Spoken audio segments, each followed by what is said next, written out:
Hello प्यारे बच्चों, उम्मीद है आप सब स्वस्थ होंगे, सुरक्षित होंगे। आज हम कक्षा 10 के भाग क्षितिज के पाठ 1 का अध्ययन करेंगे, जिसमें कि सूरदास के पद दिए गए हैं। ठीक है।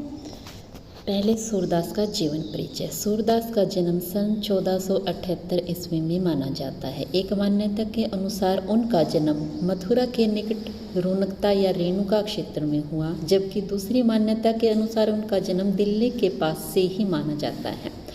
महाप्रभु वल्लभाचार्य के शिष्य सूरदास अष्टछाप के कवियों में सर्वाधिक प्रसिद्ध हैं। अष्टछाप के कवि श्री कृष्ण की उपासना करते थे, उनके ऊपर ही रचनाएं करते थे। उनमें इनका स्थान सबसे ऊपर था। इन्हें वात्सल्य रस का सम्राट कहा जाता है। यह कृष्ण भक्त कवि थे। वे मथुरा और वृंदावन के बीच गोघाट पर रहते थे और श्रीनाथ जी के मंदिर में भजन कीर्तन करते थे। सन 1583 में पारसोली में उनका निधन हुआ। उनके 3 महत्वपूर्ण ग्रंथ हैं, सूरसागर, साहित्य लहरी और सूर सारावली। उनकी भाषा ब्रज भाषा है। सूरदास जी जन्म से ही अंधे माने गए, फिर भी उन्होंने श्री कृष्ण के बचपन का इतना सजीव चित्रण किया है कि कुछ विद्वान मानते हैं शायद वे अंधे ही नहीं थे। अब हम उनके पदों का अध्ययन करेंगे। ओधो तुम हो अति बड़भागी, अपरस रहत सने तगाने, नाहिन मन अनुरागी। पुरीनी पात रहत जल भीतर, तारस देह न दागी। जो जल महा तेल की गगरी, बूंद न ताको लागी। प्रीति नदी में पाँव न बोर्यो, दृष्टि न रूप परागी। सूरदास अबला हम भोरी, गुर चाटी जो पागी। पहले इसके शब्दार्थ। बड़भागी भाग्यवान, अपरस नीरस अछूता, तगा बंधन, पुरीनी पात कमल का पत्ता, दागी दाग धब्बा, महामेघ, प्रीति नदी प्रेम की नदी, पाँव पैर बोर्यो डुबाया, परागी मुग्ध होना। अब हम व्याख्या करते हैं। सूदो, जब श्री कृष्ण जी वृंदावन को छोड़कर मथुरा चले जाते हैं तो वे आश्वासन दे के जाते हैं गोपियों की कि मैं एक दिन वापस आऊँगा, लेकिन वे वहाँ से वापस नहीं आ पाते हैं। तब अपने सखा उद्धव को भेजते हैं कि वे गोपियों को निर्गुण भक्ति का उपदेश दे ताकि वे उनके प्रेम से बंधन से मुक्त हो सकें। तब गोपियाँ उद्धव को उल्हाना देते हुए कहते हैं, उद्धव तुम हो अति बड़भागी है। उद्धव तुम तो बड़े ही बड़भागी होता है बेटा, भाग्यशाली, कि तुम तो बड़े ही भाग्यशाली हो। अपरस, कि तुम अछूते रहते रह रहे हो, स्नेह तगा स्नेह के बंधन से, कि तुम तो श्री कृष्ण के पास रहते हुए भी उनके प्रेम के बंधन से अछूते हो, उसमें लिप्त नहीं हो। ना ही मन अनुरागी, ना ही तुम्हारा मन उनके प्रेम में आसक्त हुआ है, कि तुम तो बड़े भाग्यवान हो, उनके पास रहकर भी तुम उनसे लगाव नहीं रख पाए, उनके प्रेम में नहीं बन पाए। पुरोहिनी पात रहत जल भीतर, तारस देह न दागी।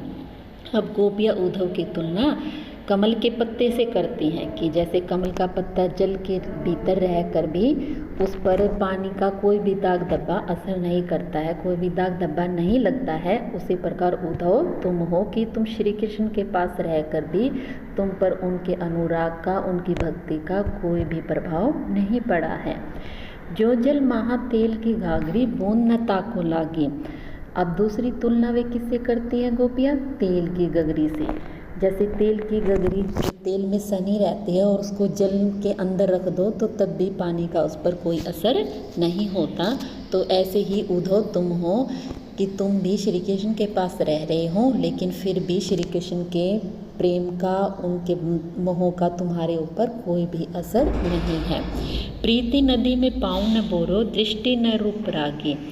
उद्धव से कहती हैं गोपियाँ कि तुमने श्री कृष्ण की प्रेम रूपी नदी में शायद पाँव डुबोया ही नहीं है और ना ही तुम्हारे ऊपर उनके प्रेम की रूप दृष्टि पड़ी है, तभी तो तुम उनसे आसक्त नहीं हो। सूरदास अबला हम बोरी। सूरदास जी लिखते हैं कि गोपियाँ कहती है हम तो अबला है, यानी कि अबला जिसमें बल ना हो, स्त्रियों को बोलते हैं अबला, कि हम अबला बहुत ही भोरी भोली हैं।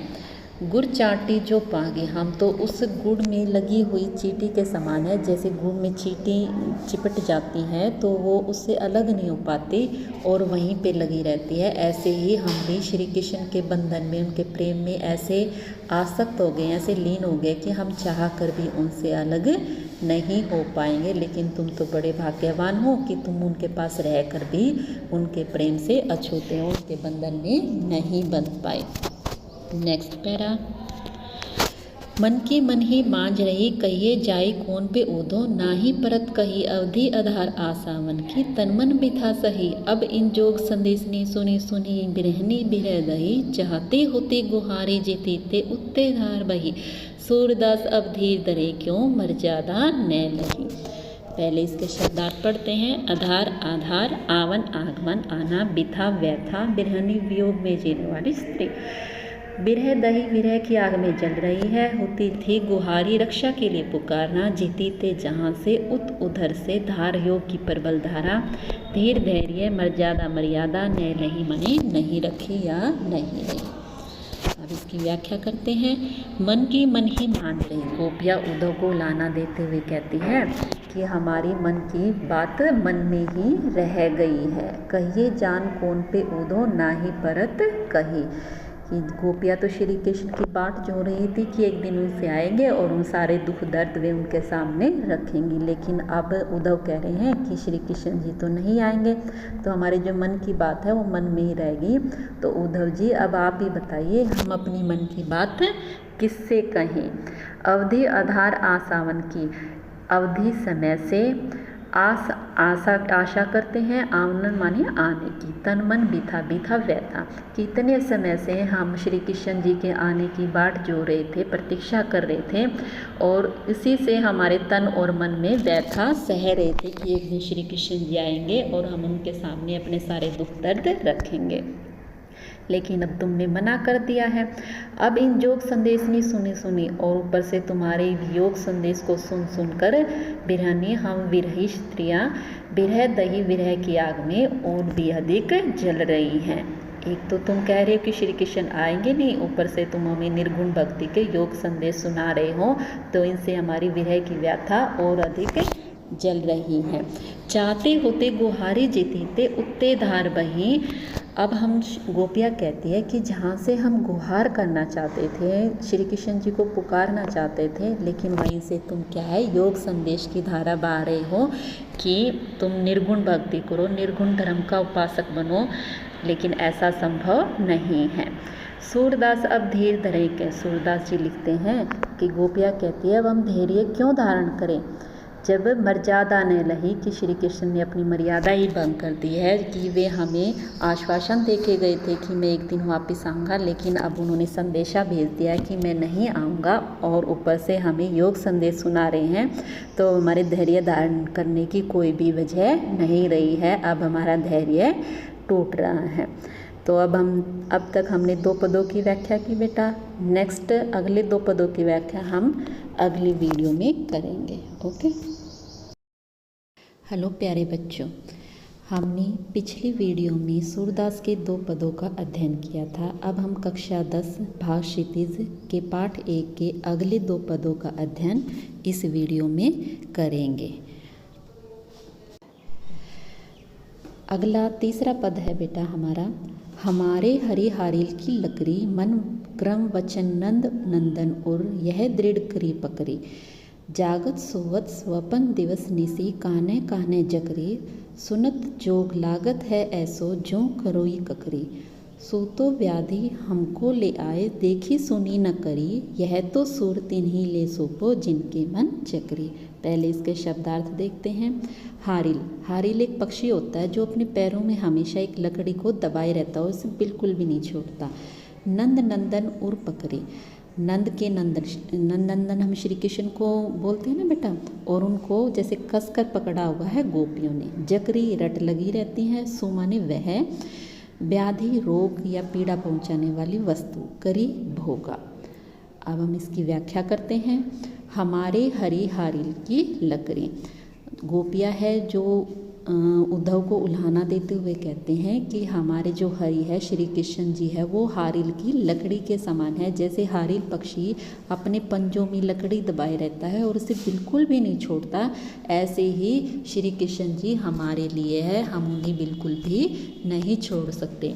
मन कर्म वचन, मन से कर्म से वचन से नंद नंदन, और हमने श्री कृष्ण को नंद नंदन को हृदय में बसा लिया है। यह दृढ़ करी पकड़ी और उन्हें दृढ़ता से पकड़ रखा है हमारे हृदय में, मन से कर्म से वचन से, और हम उन्हें बिल्कुल भी नहीं छोड़ सकते हैं, अपने हृदय से नहीं निकाल सकते।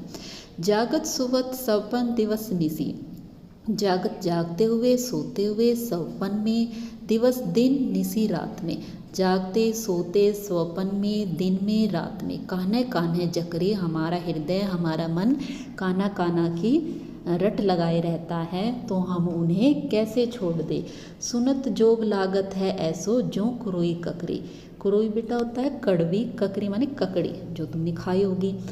जो तुम संदेश श्री कृष्ण का हमारे लेके लिए आए हो, योग संदेश जो तुम हमें सुना रहे हो, वो हमें कैसा लगता है, जैसे कड़वी ककड़ी। हमें ये बिल्कुल भी अच्छा नहीं लग रहा। हम तो श्री कृष्ण के दर्शन करना चाहते थे, तुम हमें संदेश सुना रहे हो योग का, निर्गुण भक्ति का। सूतो व्याधि हमको ले आए, देखी सुनी न करी।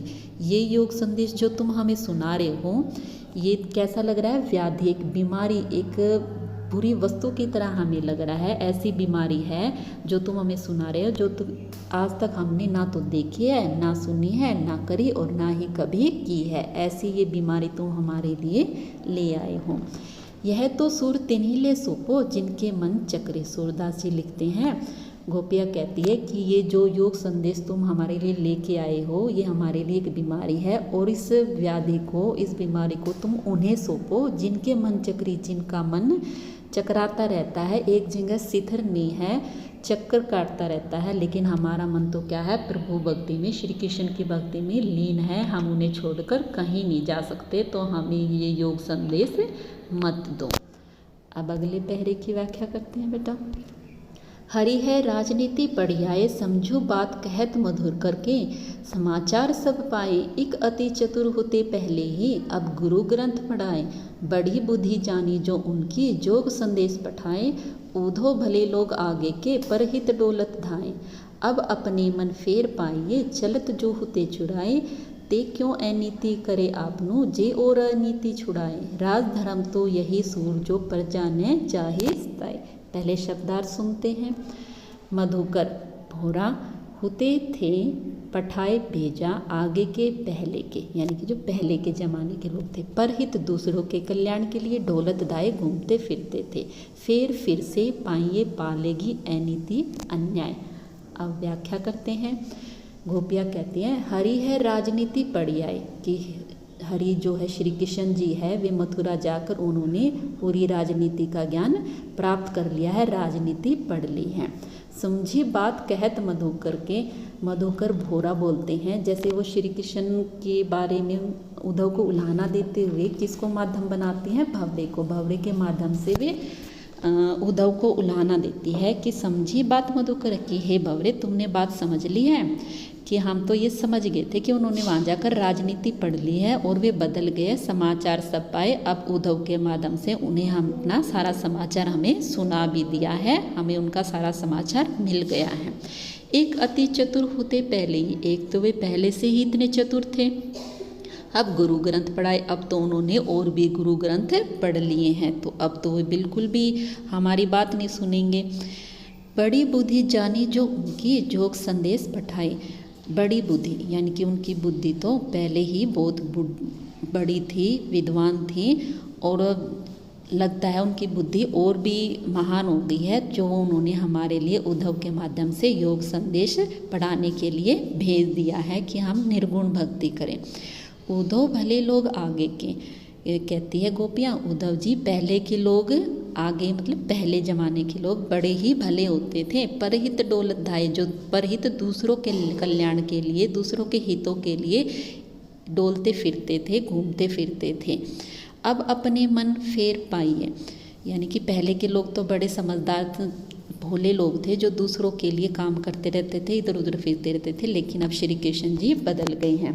अब अपने मन फेर पाइए, चलत जो होते चुराए। अब हमें लगता है कि हमें अपना मन फिर से पा लेंगे, जो कि श्री कृष्ण जी ने यहाँ से चलते हुए चुरा लिया था। लेकिन जैसे कि श्री कृष्ण जी यहाँ से गए थे तो उन्होंने हमारा मन चुरा लिया था, लेकिन अब हमें लगता है वे बदल गए हैं। और ये योग संदेश जो हमें सुना रहे हैं तो उससे लगता है कि अब वे वापस नहीं आएंगे और हमारा मन हमें फिर से वापस मिल जाएगा। ते क्यों अनीति करे आपनो, जे और अनीति छुड़ाए। गोपियाँ कहती हैं कि श्री कृष्ण जी अपने आप ही अनीति यानी कि अच्छे कर्म नहीं कर रहे हैं अपने आप ही, और जबकि वे दूसरों की अनीति बुरे कर्मों से छुड़ाते रहते थे। जो दूसरों को बुरे रास्ते से बुरी नीतियों से छुड़ाते रहते थे वे खुद ही अनीति कर रहे हैं, अच्छा कार्य नहीं कर रहे हैं। राजधर्म जो यही सूर जो प्रजा ने जाहि सताए।